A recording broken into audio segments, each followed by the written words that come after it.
Hey guys, welcome back to my channel. Today I want to talk about The Dead Zone. The Dead Zone is exactly why I love Stephen King's works. Of course, there are better novels out there. I could just name a few right now out of the top of my head. But the reason The Dead Zone has had such an impact on me was because in this novel, Stephen King combines tropes from various genres. Stephen King is known as the king of horror, but I believe he's much more than that. It's getting hot. Jesus. With The Dead Zone, he delivers a psychological thriller combined with action, romance, religion, and paranormal, and, the pursuit of justice and such. Today, I'm gonna focus in the romance in this story. The concept of love as it is portrayed here. So before I dive deep, let me recap. Although I've already made a video on The Dead Zone before with a more extensive summary, let me just mention some important things that happened so that we are all on the same page here and we know exactly what happened in the story. Well, our protagonist, Johnny Smith, has had a terrible accident and wakes up from a coma years later, only to find that his life is totally different now. He's drowning in medical bills, his parents are getting old, his mom lost in the religious pursuit of soul-saving madness. He has gained some powers, and also the love of his life is married to another man.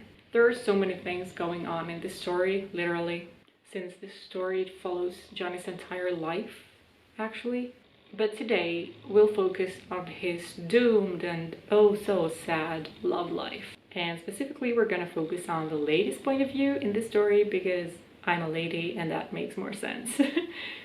Everything began at the Wheel of Fortune. Johnny was on a date with his then girlfriend Sarah, and he had this kind of premonition that he could win the Wheel of Fortune, so he kept playing again and again and again until eventually Sarah got sick because of something she ate, so they had to leave. But they were supposed to spend the night together for the first time, and since Sarah was sick now, he actually just dropped her and then left to go home.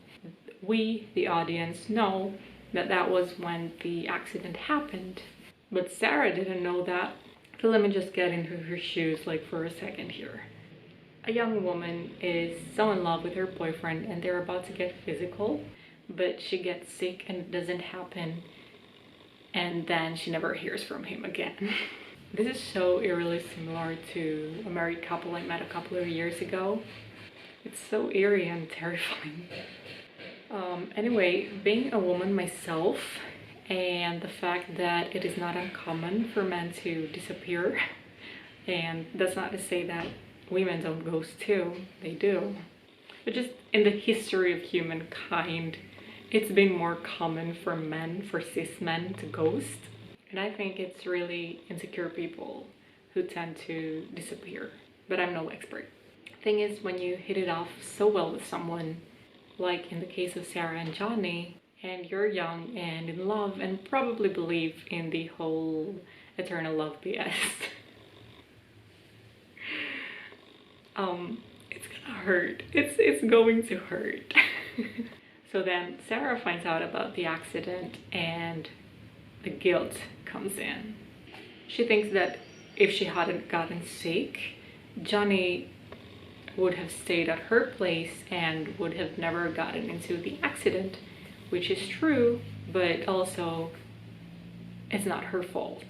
At many points in this book, I empathized with Sarah because she was the most relatable to me. Just the school teacher, leading a simple life, falling in love and finding joy in the little things, I suppose. She had a very kind heart, and even though I didn't agree with everything that she did, I got to know her and understand her, and most of the time I just, justified her actions, even though I wasn't agreeing. And I believe that that stems from the beauty of Stephen King's writing. Stephen King's writing speaks to you, to me at least. I found myself numerous times terrifyingly agreeing with things that otherwise in real life I would never agree with. So because of how talented Stephen King is and how honest he is in his writing, I find myself connecting with his characters.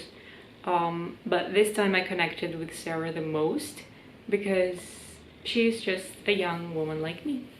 And I know I'm the kind of person who gets too emotional and too attached to stories and to certain characters too. But I think some of the credit goes to the author too. Anyway, back to the story.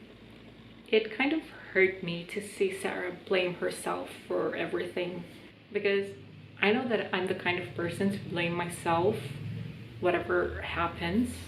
So being an outsider in this story and knowing exactly what happened and seeing Sarah suffer in that way, it kind of amplified, the sadness and the feelings I had. And let me just say how unfair it was that Sarah and Johnny had something so beautiful going on and they couldn't be together because Johnny was in a coma and Sarah couldn't wait forever. Like, obviously she couldn't. Johnny was in a coma for so long and Sarah had to move on, even though she loved him.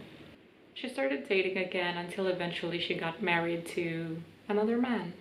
But who could blame her? She couldn't just sit there, and wait for him. And what if he never got better? What if many years on he passed on and Sarah was still waiting for him? I don't think anyone expects Sarah to stay single forever. She moved on. She married another man. And then Johnny woke up. So ironic. It's sad. I don't know why I'm laughing. This is sad. Anyway, this makes me wonder if Sarah started blaming herself again, thinking that if she was a bit more patient, she could be with Johnny. And I suppose she did blame herself. I mean, just guessing.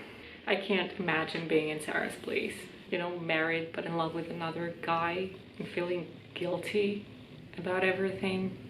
Although, to be fair, I really think that Sarah loved her husband. I do believe that. But I get the feeling that it was a different kind of love.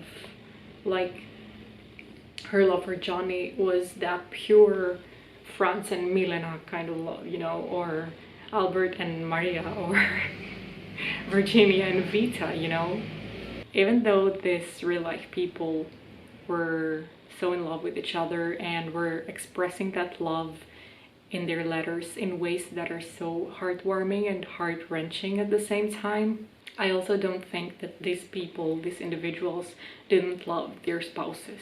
Love is as complicated as life, and there are as many ways to love as there are people on this planet, or living creatures for that matter. Animals know love too. Let's not get there. Let's bring Jorge to explain to us what love is. Jorge Bucay, that is. This leaves us with a question. Can a person love two people at the same time? Shocking. Thank God that only happens in books.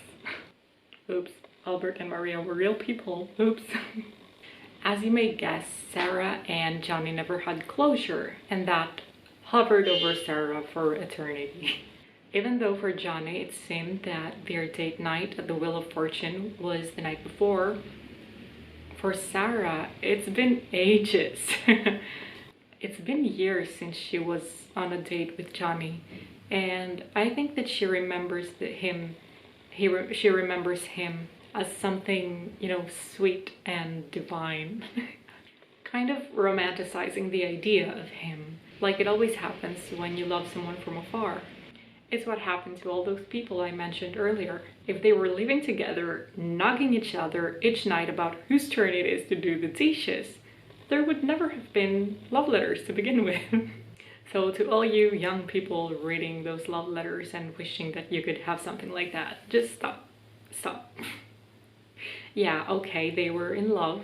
Yes, they found another kind of love that was so pure and so strong and whatever, but they were also miserable, these people.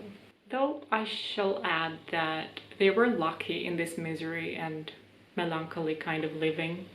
They experienced a kind of love that is so strong that it actually changed the way they view life. I'm just making this up.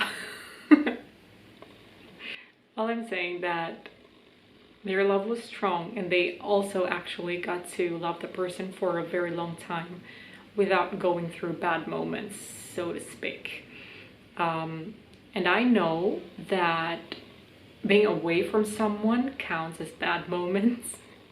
But what I mean with this is that nothing distorted the image they had of that perfect person. Because romanticizing a person is only achievable if you don't know the person for good and for bad. You only know the good parts. Because when you're away from someone, you only get to see the good. And this leaves you with the beautiful image of a perfect person, a perfect lover, in this case.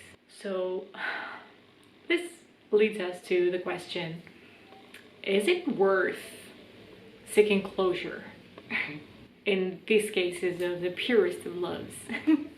Had Virginia and Vita had the chance to get married back then, God forbid, would their love last till their deathbeds? Or Franz, who was so depressing to read, if he had married Milena, would there be a point that they would be fed up of each other and then stuck in a doomed relationship? And then maybe they'd be writing love letters to other people. So in the dead zone, was Johnny really the perfect partner for Sarah? Or is it just the memory of him that makes us root for them? We will never know. So, at some point, Sarah slept with Johnny. And this scene is delivered in such a way that when it happens, my moral compass was already out the window. I really wanted Sarah to be with Johnny, but I guess that's only because I was very invested in their love. The same thing happened to me in The Last Letter from Your Lover. I was invested in their love story. And authors have the tendency to make us invested in the love affair instead of the marriage. And I know that if Stephen King or Jojo Moyes for that matter, or any other author, but I digress a lot. Let's get back to the story. If Stephen King had expanded more on Sarah's affectionate relationship with her husband, along with her affectionate feelings for Johnny, then maybe morality would have been a different shade of gray. So to wrap it all up, what have we learned from this story? Firstly, it's okay to move on with your life. And also, love is making us all miserable. We should shield ourselves and hide from it. Love is overestimated. And to quote the wonderful Phineas, love is pain. Can't even keep a straight face. Love is pain. Also, nobody writes letters anymore, and what's up with that? Let's get rid of Facebook and IG and just like bring back handwritten long letters. Anyway, jokes aside, I really think that Sarah would have been happier with Johnny, but that's not to say that she isn't happy right now in the life she chose. You know, like she's a mother now, and maybe that's better for her. You know, the thing is, we will never know, since there's no way that could happen now, that she could be with Johnny. But at least she got to know him at his best, and she'll always think dearly of him. I hope. I think that remembering someone dearly is a blessing, even though she couldn't be with him in the end. Anyway, that's it for today. Let me know what you think about Sarah and Johnny, or any other, historical couple that never got to be together. If you have any suggestions about, letters, love letters or something, that's something I'd like to read. So I'd love to know if you have something to recommend. Even though I don't like the romance genre, I don't read lots of romance books, I'm a sucker for love. I think it's very different, when it's a real story. The love in real life is so much more like complicated and different and deep than what I've found in romance books, and that's why I can't relate. And in this case, I found a very strong love story in a horror book. And let me just pause here for a second and also say that there's a very, very strong romance going on in the Torrance family in The Shining, which is like a terrifying story. But Wendy and Jack loved each other so much, and you can see it throughout the entire book until he slowly turned to the dark side. I enjoy a good romance as long as it ends with us. Anyway, that's it for today. Thank you all for watching, and I'll see you next week. Bye.